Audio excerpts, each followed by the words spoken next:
Finally, tradition has caught up with me. Just when I thought I had escaped from its grip, I feel its claws piercing me, ripping my flesh apart.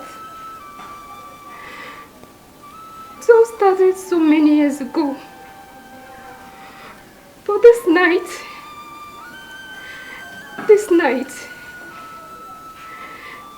it would all end. Growing up in my village was the most exciting period in my life. I was the only child from my mother's side. My father had 5 wives, all with at least 6 children each. We played from dawn to dusk, from the village square to the riverside. By the time I was 13, bitter realities showed its ugly head. First, I was chosen by the priestess to carry the yearly sacrifice. The oracles have chosen Ufoma to be the next maiden of honor to carry the village sacrifice. So she must be circumcised 5 months from now, so as to become a woman according to tradition. But first, she must be ready and willing to do it. So I asked Ufoma, are you willing to honor the village by carrying the sacred pot this festival?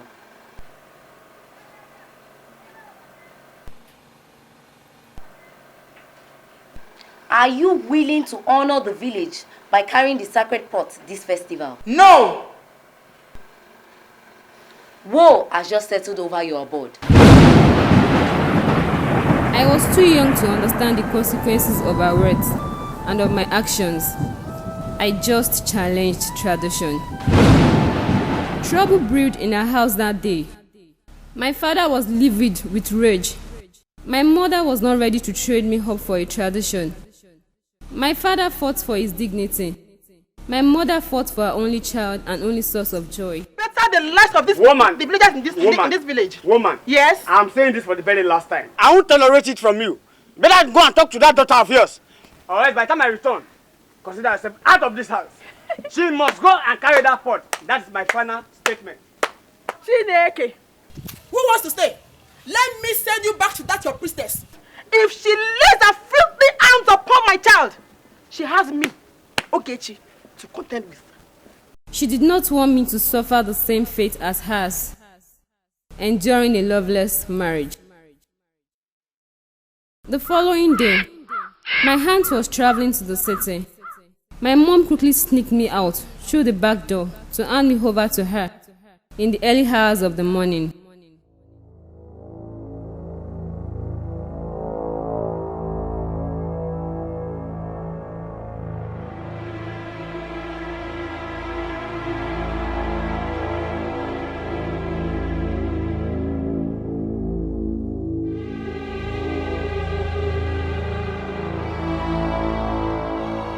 The city was where I got education and started working.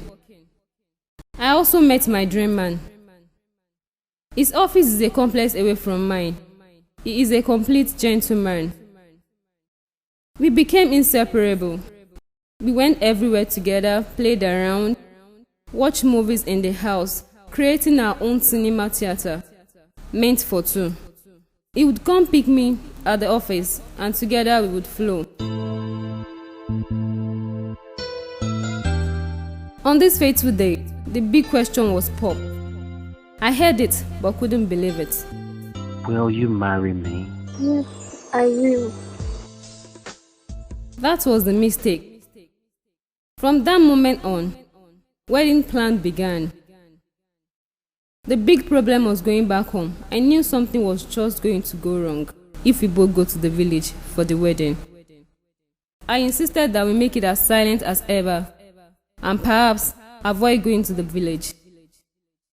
Emmy would not hear about it. If you really love me, Emmy, then you do this for me. Let's just go to the registry here in Lagos and all will be fine. We don't need noise and all of that. Don't call my wedding noise. We will go to your village and do the right thing, the way it ought to be done. I'm not scared of that priestess or anyone for that matter. I swear I'm going to protect you with my life. I swear on my integrity. I love you. I love you too. Those were the most comforting words I've ever heard. The last I will hear from him. He made me a promise, and he kept to it. He protected me with his life. He was asked to give me up for the priestess to perform the circumcision that I refused to do many years ago. That is the ritual that will cleanse the supposed curse placed on me and also make me eligible for marriage. Refusal to do that means that my husband would cleanse the curse with his own blood, and that was exactly what happened. The news of his death came this morning. He died in his sleep. Today is our supposed traditional wedding. The news of his death also killed my mother this morning. She has been battling cancer for a while. The native doctor diagnosis was sentimental as usual. He said the gods were angry with her. Sometimes I wonder if this God really exists. Now I'm left with nobody. The two most important people in my life are gone. So I took a wise decision to also join them in afterlife. I have always envied Romeo and Juliet. Now I've got the chance to make history too.